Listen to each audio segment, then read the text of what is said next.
हम सब लोग उनको श्रद्धा सुमन अर्पित करते हैं और एक ऐसा नेता जो ईमानदारी के साथ में सबको साथ लेकर के किसान की, दलित की, पिछड़े की, गरीब की, नौजवान की, महिलाओं की, सबकी आवाज़ को बुलंद किया, पूरे जीवन संघर्ष किया और ईमानदारी के साथ में उन्होंने हमेशा जनता की सेवा की। और आखिरी वक्त में जो षड्यंत्र रचा गया उनके खिलाफ, उनके दामन पे दाग लगाने का, वो लोग बाग नहीं लगा पाए और एक ऐसा व्यक्ति इस दुनिया से चला गया जिसने हमेशा अपनी निडरता के साथ में किसान की आवाज़ को बुलंद किया, कभी पद की परवाह नहीं की, ईमानदारी के साथ में जीवन जिया और एक हमें सबको प्रेरणा दे करके गए हैं कि व्यक्ति को हमेशा सबको साथ लेकर के चलना चाहिए और पीड़ित के साथ कंधे से कंधा मिला करके उसके आंख में अगर आंसू आते हैं तो उसको पूछना चाहिए और निडरता के साथ में, ईमानदारी के साथ में इस सार्वजनिक जीवन में सेवा की जा सकती है। ये बात पाठ उनके जीवन से हमें पढ़ने को मिलता है। अभी आपने कहा कि ईसी ने 7 दिन का समय दिया है। ईसी कौन होता है हमें समय देने वाला?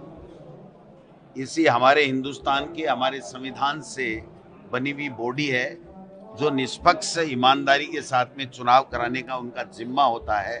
निष्पक्ष वोटर लिस्ट, सही वोटर लिस्ट के साथ में ईमानदारी के साथ में चुनाव कराएं, ये उनकी ड्यूटी में आता है। वो अपनी ड्यूटी नहीं पूरी कर रहे हैं, इसलिए पूरी तरीके से वो एक्सपोज हो चुके हैं। और अब पहले शेर शायरी, और अब वो शेर शायरी वाले पता नहीं कहाँ चले गए, उनका पता नहीं चल रहा है। आपको मीडिया को कहीं पता चले तो बताना, उनसे पूछेंगे कि आपकी शेर शायरी झूठी थी, षड्यंत्र के तहत आपने इस तरीके से काम किया। केवल केवल और केवल एक ही बात तो हमारे नेता राहुल गांधी जी कह रहे हैं कि जो डेटा आपने दिया है वो, हालांकि आपने इलेक्ट्रॉनिक उसमें डिवाइस में नहीं दिया, लेकिन फिर भी जो आपने उपलब्ध कराया उसका हमने परीक्षण किया है और ये लोगों के वोट की चोरी हो रही है और चोरी से जनप्रतिनिधि बन रहे हैं और सरकारें बन रही हैं। तो इसके ऊपर आपको संज्ञान लेकर के जांच करनी चाहिए। अब कह रहे हैं कि एफिडेविट दे दीजिए। एफिडेविट तो चुनाव आयोग को देना चाहिए कि हमने ईमानदारी के साथ में अपने कर्तव्यों का निर्वहन किया है, हमने ईमानदारी से हमारा चुनाव करवाया है। जब भारतीय जनता पार्टी के अनुराग ठाकुर जी ये कह रहे हैं कि इन जगह पर वोट चोरी हुआ है, तो उनसे तो कोई सवाल नहीं है क्योंकि वो तो उनके प्रवक्ता हैं। बीजेपी चुनाव आयोग की प्रवक्ता बनी हुई है और चुनाव आयोग बीजेपी का एजेंट बना हुआ है। तो इस तरीके से अगर होगा तो लोकतंत्र कैसे रहेगा, संविधान की रक्षा कौन करेगा? इसलिए राहुल गांधी जी ने बिल्कुल साफ और स्पष्ट कहा, कांग्रेस पार्टी, मल्लिकार्जुन खड़गे जी हों चाहे हम सब हों, हम इनकी गीदड़ भभकियों से डरने वाले नहीं हैं। हमारे एक कहावत है कि ठठेरे की बिल्ली जो है वो खुड़के से नहीं डरती है।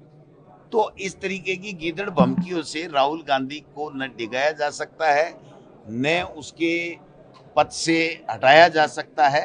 इसलिए आखिरी में आना पड़ेगा, इनको सच्चाई माननी पड़ेगी, इनको गलती माननी पड़ेगी और निष्पक्ष चुनाव, निष्पक्ष वोटर लिस्ट, ईमानदारी की सही वोटर लिस्ट से चुनाव इस देश में आगे आने वाले समय में हो। इसके लिए जो राहुल गांधी जी और खड़गे साहब कांग्रेस पार्टी और इंडिया गठबंधन लड़ाई लड़ रहा है, उसमें हम सब पूरे देश और प्रदेश के कार्यकर्ता कंधे से कंधे मिला करके उनको एक्सपोज करेंगे। यहाँ राजस्थान में भी हम एक बड़ी रैली करने जा रहे हैं और उसके बाद में 1 महीने तक हस्ताक्षर अभियान हम लोग चलाएंगे और लाखों की संख्या में हस्ताक्षर करके और फिर महामहिम राष्ट्रपति को या जहां भी पार्टी नेतृत्व तय करता है उनको सौंपा जाएगा। लेकिन ये इनकी तानाशाही, गुंडागर्दी, बदमाशी, बेईमानी, षड्यंत्र ये नहीं चलेगा और जो सत्ताएं इन्होंने वोट चोरी करके लूटी हैं उनकी जवाबदेही तय की जाए।